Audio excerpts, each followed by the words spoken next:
Before we begin, I want to give a quick shout out to one of our partners, Third Z. They are an absolute game changer for sleep and recovery, something we talk a lot about on this podcast for what it takes to become an elite athlete. But whether you're an everyday or elite athlete, Third Z could be for you. It's an absolute game changer. Check them out at the links in our show notes and use WOD Sleeper for 20% off all purchases. Welcome to a brand new episode of What You Talking About. Super exciting news. We have our first male athlete on the show today. Surprisingly, we have had male coaches and male media guests, but never a male competitive athlete. And we are starting strong with current fittest American man, Dallin Pepper. As always, don't forget to like, rate, and subscribe to be the first to hear all about our new episodes and content. Enjoy. Dallin, welcome to the show. How are you? I'm good. How are you? I'm excited to be here. Thank you very much. Yeah, I'm super excited to have you, and I'm very well, thank you. Before we start, I'm going to tell everyone the story of how this came to be, because it's probably the most interesting story of how I've ever got someone on the show. So we met at FitFest a couple of weeks back in Birmingham, and everyone was kind of chatting around the rig, and you were like, does anyone have any gum? And I did, which is a terrible thing to ever say, because I then lost my entire bag of gum. Yes, you did. I gave it to some cool people, so that's fair enough. And in return, you gave me one of these for anyone watching on YouTube, your very cool WOD Zombie card. It is a signed one. And I very cheekily said, can I have a podcast episode instead? That was a fair trade. I was in desperate need of a piece of gum, and here we are. There we go. And I'm gonna put something on Instagram. We'll do a giveaway for one lucky winner for a signed special edition WOD Zombie card, which I'll keep clean. Yeah. But how are you doing anyway? You've been so busy, moved, lots going on. Like, how are things? Yeah, I mean, the last 3 months of the year were absolutely insane. I loved every second of it, but I'm also glad things have calmed down. We're just here for pretty much the whole season. Might visit home, or probably will visit home after semifinals, that type of thing. But we're just here, kind of getting buried in my little training cave for the year, and just really focused in on training and not doing much else, and just hanging out with the people that are here. Yeah, you've got such a cool group of people there. Like, I know you train with Fee a lot. We had her on a few weeks ago. Like, just such a positive vibe. Do you feel like the season has officially kicked off yet, or are you still like pre-season almost? I would say like the focus of the season has definitely kicked off. It was kind of when we came back from Christmas, when we were back home in Utah, where we really just like we were done moving, we were done traveling, leading into Wadapalooza, got in a good training piece or good training cycle going into Wadapalooza, and then after we took some time off after Wadapalooza, that's when kind of like we designated the start of the in-season training, with full focus on the semifinals and CrossFit Games.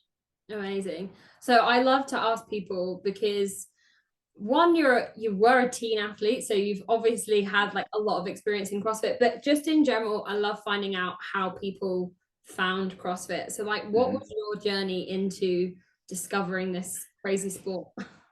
Yeah, so it actually started with my uncle.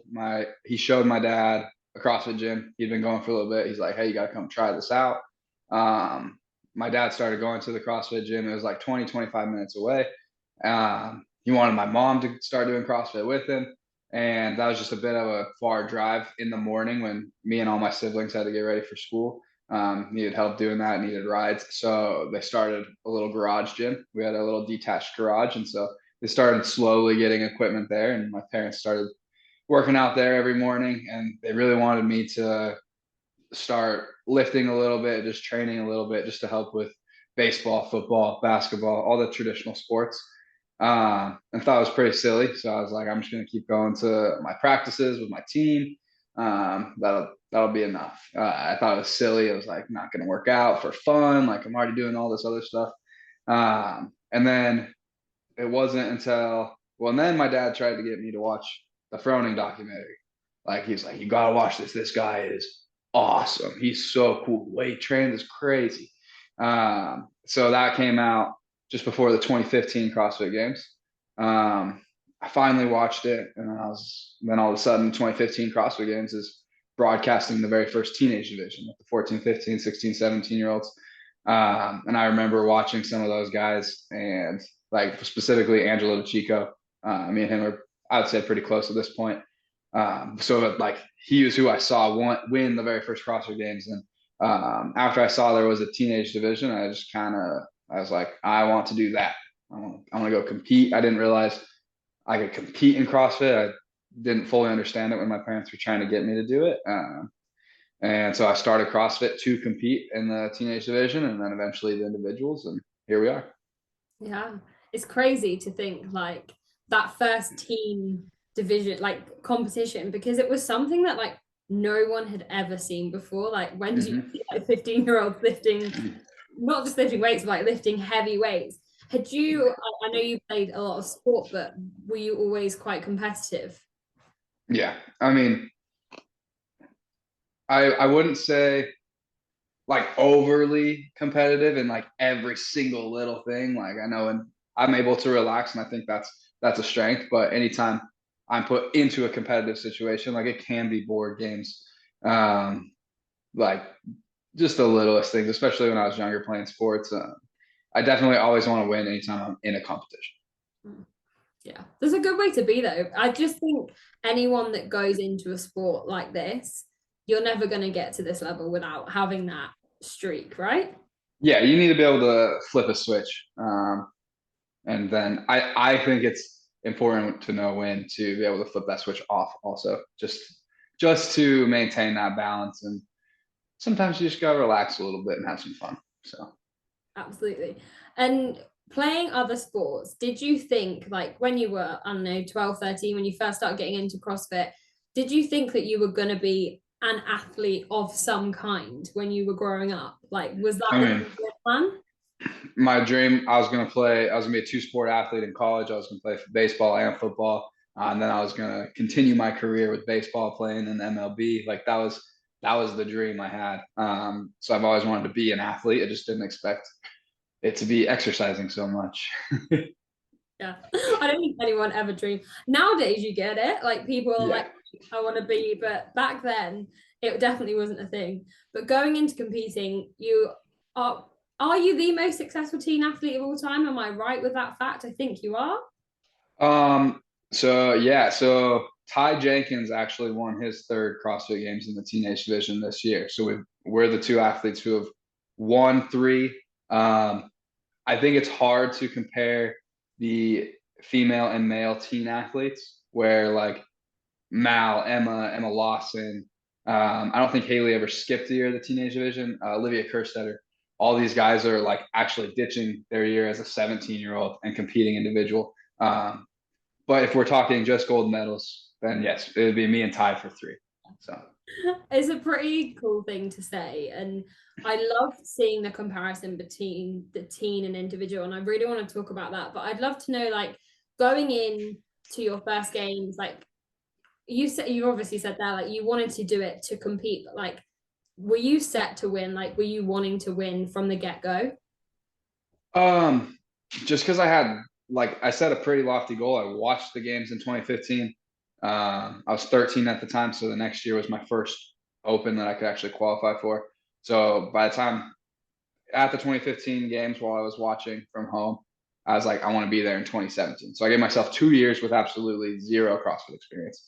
And so it was just to get there. And at the time, in 2015, there was only 10, and they opened it up to 20.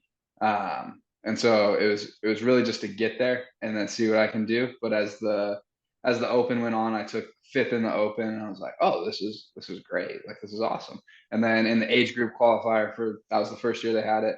I believe I took third, and so I was like slowly just like creeping up. And then after the age group qualifier, it was like pretty clear that I could win, and so that was the goal going into that first year. Yeah. It's so I love watching the teams because I think obviously all the individuals have like fire in their belly and everything, but there's something about teams that you just watch and they're like they just want it so bad Mm-hmm. and it's so great. you obviously you mentioned there like Mal and Olivia and a couple of people that skipped that final kind of teen season to go individual. Did that ever like cross your mind about it? Were you like, I'm gonna finish out my teen journey first? I don't think any male athlete will ever be good enough to skip their seven when they're 17. I don't think they're, at least they could skip it, but they're not going to make the games. And I think that's purely just to how the human body is, between the years of 17 to even 18, but even 17 to 20, those 3 years are crucial just in development, strength. Um, and so I think it is just different in the female division. Like that's what we've seen. The quickest turnaround, uh, I think from the male division is like Guy, myself, James. Like it's like still 2-3 years out from finishing that last year. And I mean, we'll probably see a 17-year-old male compete at a semifinal. I don't think we have yet. We've seen the 18-year-olds, of course. I just don't see that happening, especially because the field just continues to get deeper and deeper. It's just getting harder and harder and Yeah. harder. It's crazy. Do you think going into your individual career, do you think you had an advantage competing at the team games? To an extent, I would say yes. Just the amount of competition experience I already had under my belt from when I was a teenager. Um, like just little things when it comes to like fueling sleep, how corrals work, especially at the games. One advantage I think with the games is I spent every summer that the games were in Madison at the venue. I know all the athlete control, like so that process was pretty familiar. But I was actually talking with Jason like literally yesterday about how like even though I had those advantages, if you want to call them, of knowing the venue and having competed for so long, like nothing prepares you for your first CrossFit games as an individual, whether you've been there 3 times as a teenager or done nothing, like you're in for quite the week. Like you're no one's fully prepared until they've gone through at least one. Yeah. So I think especially the year you went in 2022, there were a lot of changes as well, right? mhm. There was like the Yeah. program change and everything. I'd like to like switch back quickly to 2021, which would have like was your first kind of proper season as an adult individual. And you'd like so narrowly missed out on the game. Yeah.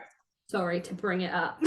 That's all right. It's all right. It's made me who I am. That's what I was gonna say. Do you think that missing out that year, like looking back, was a good thing?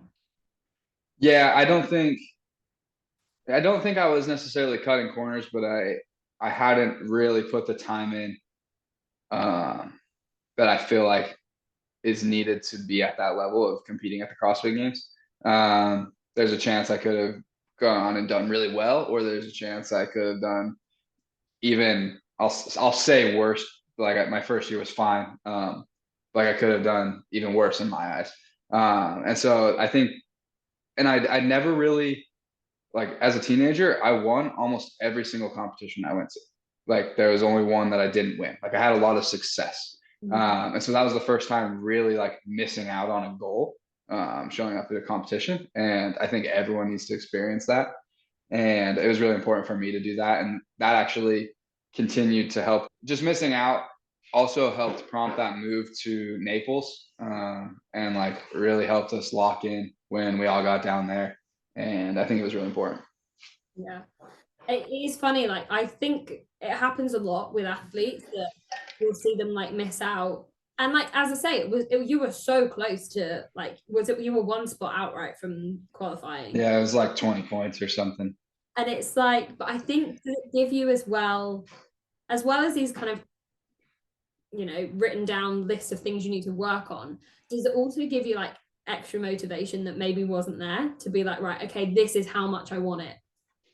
Yeah, you can definitely like after missing out on something like that, being so close, like you really do have to think back, like, do you truly like want to be doing this? Because like that's when you really get to like look inside and figure out why you're doing what you're doing because it's not easy.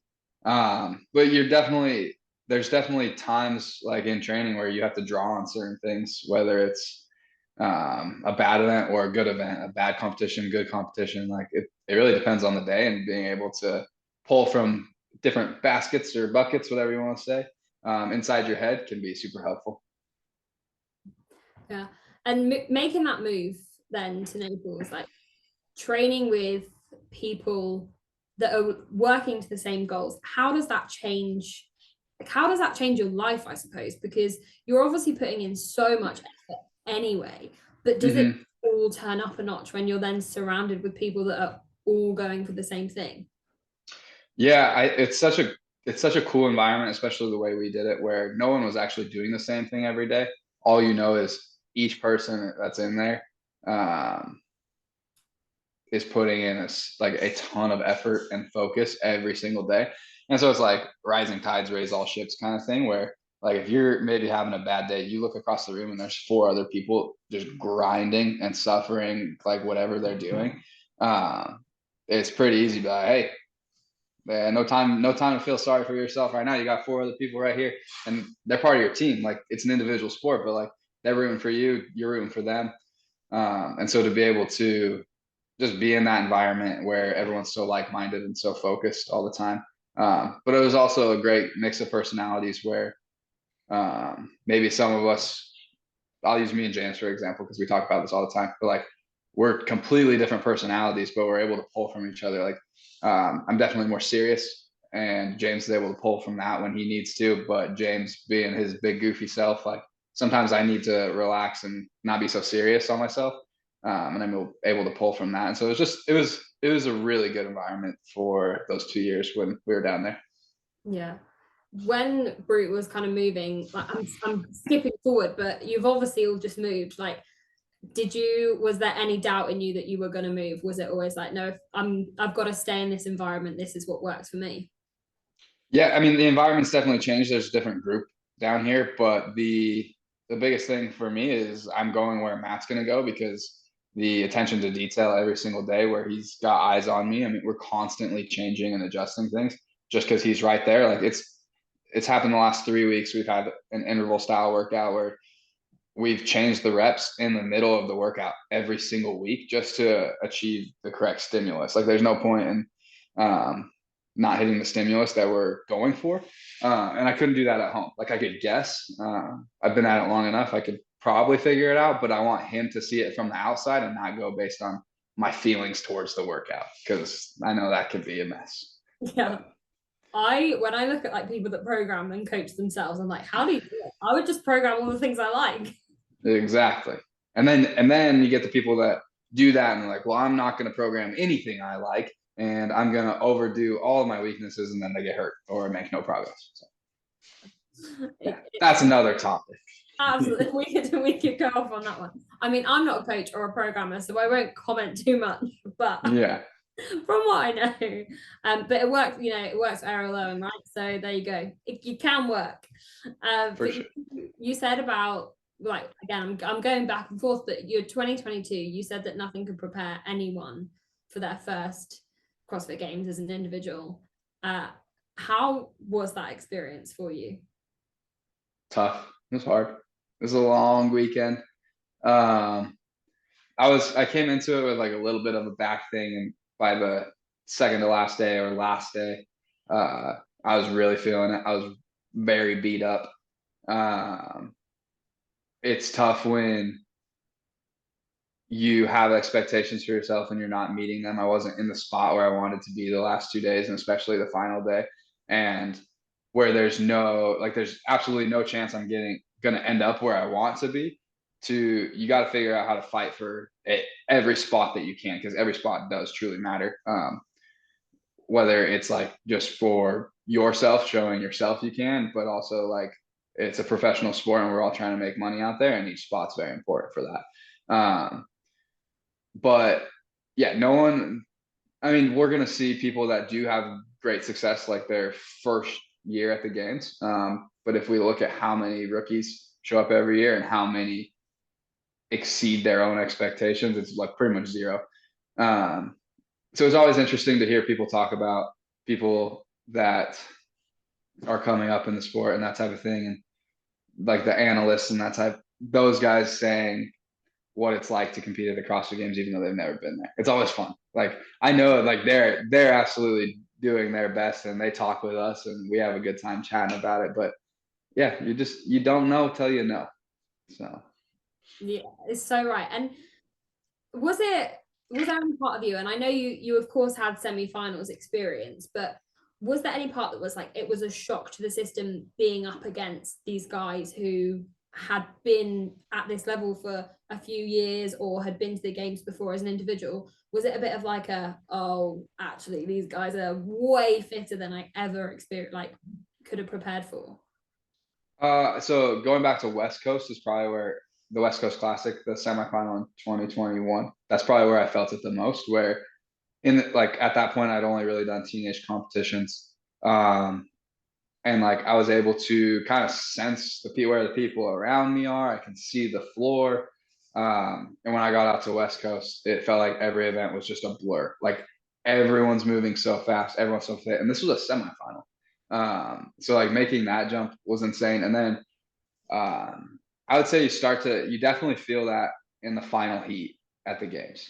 If you ever if you get that opportunity to be in that final heat, you look around, it's the best guys.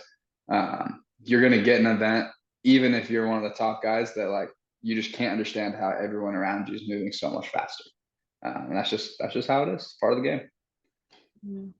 It's funny you say about the final heat because I want to talk about like this year's games where you got to that final, like you had an event win and there was so much going on.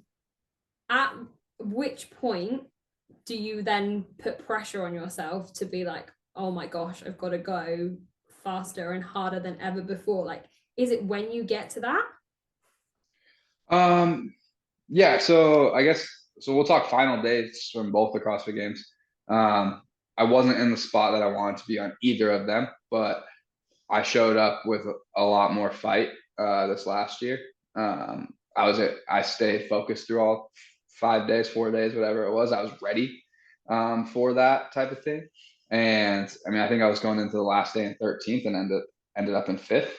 So it was just like fighting for every single point and every single spot I could. But I believe that I showed up to every single event like that, and it just didn't change through the weekend. Yeah. And is that again similar to not making it in 2021? Did not achieving the goal that you set for yourself in 2022, do you think that helped going into 2023? Yeah, absolutely. I mean, you can, if I feel like you're capable of, I don't want to use the word twisting, but kind of, you could twist any situation into a positive inside your head or motivation if you need it. Like motivation's dumb because, it comes and goes and all that. But like, if you can fabricate it in your head when you need to, I definitely think that's a tool. So yeah, all year is like, I don't want to be 19th again at the CrossFit Games. Like I had some, I don't want to say embarrassing, but like very unprepared moments at the games that I felt were embarrassing. It was an embarrassing performance for myself. And I thought about those like before training sessions, during training sessions, like I'm gonna just keep doing the boring stuff because I don't want to be put in that situation again. Mm.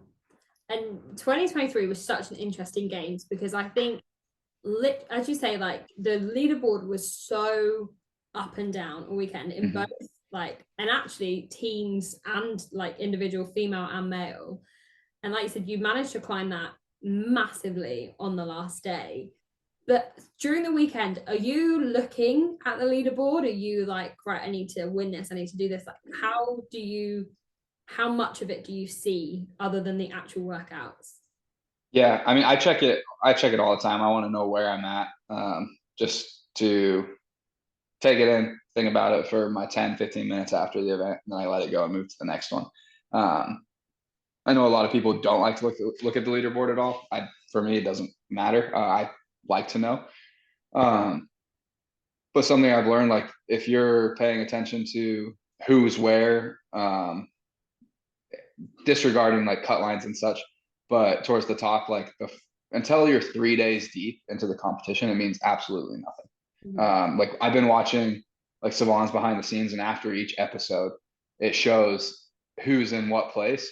And now we know where everyone finished, but it's crazy to see who's like inside that top 10 for the first almost 3 days, where like you really can't look until you're about 3 days deep.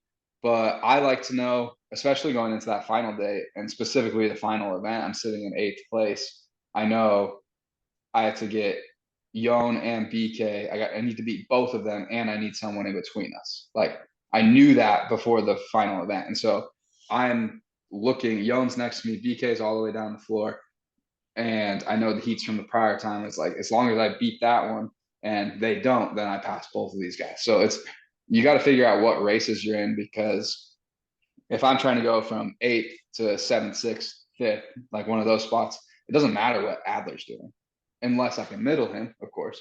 But you need to know where the race is at certain points in the competition for yourself. Are you like that whenever you go on the floor, as in knowing where other people are at? I try to be based on the event. I try to, for a running event, for example, I know what everyone's paces are. I know where everyone should finish in the run.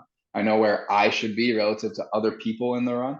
And you can use that in any event. You don't want to base your entire strategy off of people, but if I'm somewhere around where Brent is or Pat in an event, I'm usually sitting in a pretty good spot. Like those are kind of the guys like BK, like these guys that have been around forever. It's like they're so good and so dialed. Like if you can kind of match them and then maybe try and pick them off at the end, you're usually in a good spot.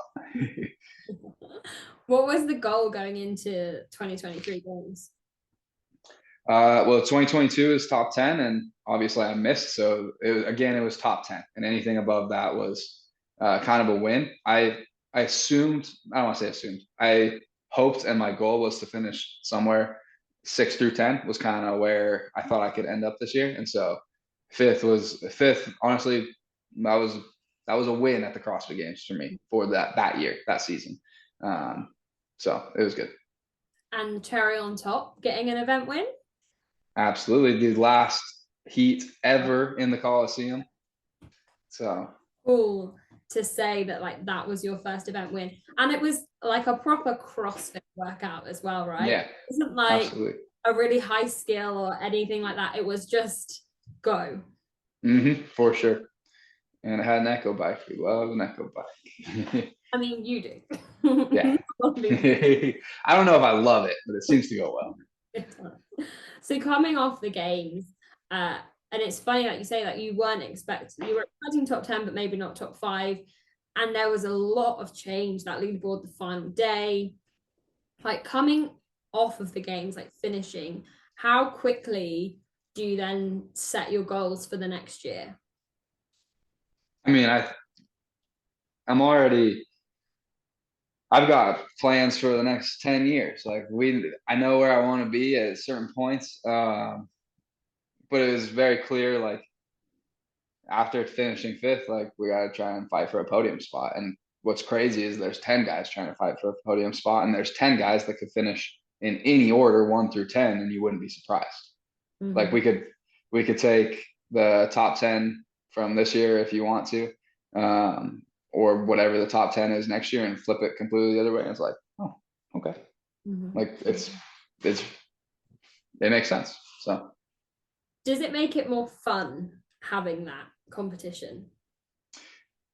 Yeah, I mean, it was always cool to watch Matt and Tia like dominate. Like it was crazy, but it feels like a sport where like anything can happen. Like we're all so close and we're all very good at this, and the little milliseconds and reps here and there, mistakes, they add up, and that's what you see in most other sports. And so I think it's a move in the right direction. Yeah, I agree, because I love, as you say, it was so fun watching Matt and Tia for so long. But even like as a fan of the sport, you were kind of like, okay, we know who's going to win. Whereas this year it was like glued, like who's going to win? And it's so good. You've had like quite a busy off season as well. Like you've had Rogue, Waterpalooza, obviously Fit Fest, a couple of different things. Has that like have you enjoyed off season? Do you feel like it's been productive?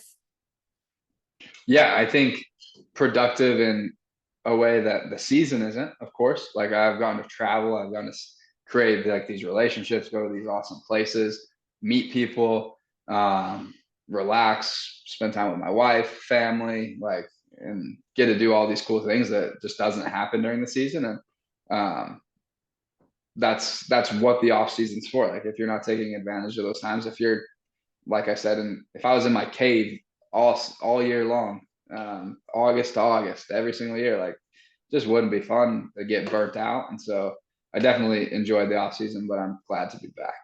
Mm-hmm. Kicking off the year with Waterpalooza, like you guys just look like you had such fun going on the team with like Jason and Ricky. How was that to like start the year and like prep yourself into open season? Yeah, I think it's fun because you get a little bit of fire, like trash talking with all the boys, like in the corrals, the warm up area, even on the floor. Just kind of get a feel for a competition floor, even though it's a lot less serious. We just get to go out there and really enjoy like competing. Like we all love competing. Trainings. I mean, I love training. Some people hate training. There's different feelings about that, but I know we all love competing. And so to get out there and have fun in a somewhat stress-free environment to kick off the year. Um, it's a good reminder of like why we're doing it. We're having a great time and the fans are great. We get to do all these really cool things and cool opportunities. And so I enjoy that. How like because Waterpalooza is always an interesting one because everyone kind of goes in like, oh, just having fun, and, like particularly the team comp, but like how competitive is it really? Oh, I mean, well, we're at each other's throats, and because it's team, like you can actually say like you say something about it. Yeah, like we're definitely trying to win and get on that podium, but it just happens to be that there's a lot of fit guys, and sometimes no matter how fit your individuals are, maybe you just aren't the best on working as a team. That's a skill of its own, No, communication is key, right? for sure. So as we say, we are literally weeks out from the Open from 2024. Uh, not many changes to the season this year, which is always great. We like a routine, obviously a change to venue for the games, but how are you feeling like mentally, physically starting the season? Yeah, I mean, I'm healthy, body's healthy. You can't ask for more than that. Um, Mentally doing great. I'm ready to get all this tax stuff done so I can. That's like the biggest stressor right now if anyone cares. um, just adult things, you know. Yeah, Uh, is hard. but yeah, I'm excited to just continue to peak as we go towards August. It's a long season, especially if you start. I think people are really starting to count Rogue as part of the season. So like, if you really want to think about it, it goes through the end of October. So we got 9 more months of very serious time of training. So just making sure I don't go too locked in too soon, and just making sure I'm training hard and doing all the little things right. Mhm. Do you feel like there's like a switch that flips at a certain point? And if so, like what is that point during the season? Yeah, I think it's that time after Wadapalooza when we dedicated like in season training. That's kind of when the first switch flips. I think when quarterfinals starts to roll around, there's a little bit more of a switch, and Mhm. um, again, like being able to turn that off for a couple hours or a day or two here and there is also crucial. So And actually, I said there was no changes to the season, but talking of quarterfinals, that has changed. More people are gonna qualify. Does that like do you take the pressure off a little bit and think, oh, I'm probably like even if I take it easy, can probably swing through and qualify? Like, do you take the pressure off there, or are you still gonna go as if it were a smaller percentage um, like to qualify for quarterfinals or semi. for quarterfinals? Sorry, like in the Oh, open. yeah. I think any semifinal athlete, especially like even before the change, like there's so many people like, um, if say someone's dealing with an injury, I'm pretty sure Brent had something going on. Like you just got to do the workout. You're going to be just fine getting to quarterfinals. Where things are interesting is now the North America regions and Europe only gets 40 spots into their quarter or into their semifinal, and we've seen some interesting things happen with penalties and weird workouts with people. So that's where I think there's a lot more pressure, and you got to be very serious, locked in on the details. Um, I'm unsure of why there's that change, but here we are, and I don't make the rules. I just play by them. That's a good way to be, especially in CrossFit, because sometimes it's Yep. hard to keep up with all the Yes. I'll still voice my opinion, but in the end, you're gonna do what it says. So yeah, for sure. And like I always find, I know like a lot of boxes, especially like you're hearing about it now, will do like Friday Night Lights, and there's this big vibe for the open, and then quarterfinals, like sometimes that happens depending on the amount of athletes. Like as a training camp, how do you structure that for yourselves? in the past, I mean, we were basically in a private gym where only the five of us trained. It wasn't very big, so like we just built those weekends around our schedules. This year we are going to be doing the Friday Night Lights at the new affiliate we're at for most of the weeks. Um, where we'll kick off, me and Fee will kick off head to head, and then we'll be hanging out, having a good time with the affiliate, make sure we're cheering on members and having fun, which is really exciting to be back in an affiliate for that reason. And then I think with quarterfinals, the gym and the owners super awesome. They're all super supportive, and I imagine we'll have a good chunk of time to get everything done that we need to, and we'll have other athletes in town, I think, for quarterfinals, and but as well as some coaches. And then we're also looking. I know the PFA has been working with the Judges Association, and these judges are all certified games judges, and they're willing to come out and help out with quarterfinals. So we're looking into that as well. Nice. So you are super prepped. No Yes. penalties. Nope. We Always, we did we also did pretty good last year, so I'll say that. Maybe just a few minor ones here and there, but I think everyone gets that. yeah. It's a lot of work that gets put in, like from all sides. And I think people probably forget that you're not just going in and doing a workout, like there's admin behind it. I mean, the amount of measurements you have to get right, and then like for us, like I'm setting up three cameras from different angles for every single workout. Like if it's like two at the main, one extra over here, maybe even a fourth camera. If let's say CrossFit doesn't like an angle that I have, it's like, oh well, here's the exact same workout from a different angle. Like, so there's no room for error, and we're just not taking any chances. Love that. I love it. I'm an admin girl, so I am that's like Yeah, my ears. I have a feeling I probably know the answer to this, but goals for the season? got to get on that podium. But first, we got to get to the CrossFit Games. So that's the number one goal we got to tackle first. Amazing. I'm going to let you go very soon, but I can't let you go without asking you some quick fire questions. Of So course. I'm renaming them slow fire because My ever quick. But firstly, your favorite lift. favorite lift got to be the snatch. Nice. I don't think like that's the most common answer for sure. Yeah. Overall CrossFit movement. Overall CrossFit, the snatch. Just kidding. Here you go. We'll go shoulder to over. Nice. Favorite benchmark WOD. I'm gonna go with heavy DT. And I know you've had some experience now with teams, obviously Wodapalooza, Fit Fest. Whether or not you ever go team, if you were to go to the games on a dream team, who would you have with you? It can be a 4-person or a 6-person.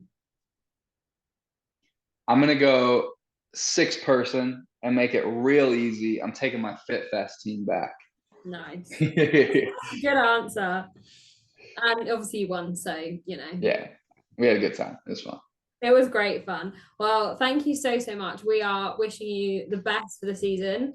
Can't wait to see what you do and hope to see you on the podium or at the games, etc. But yeah, good luck and thank you so much. Thank you. I appreciate it.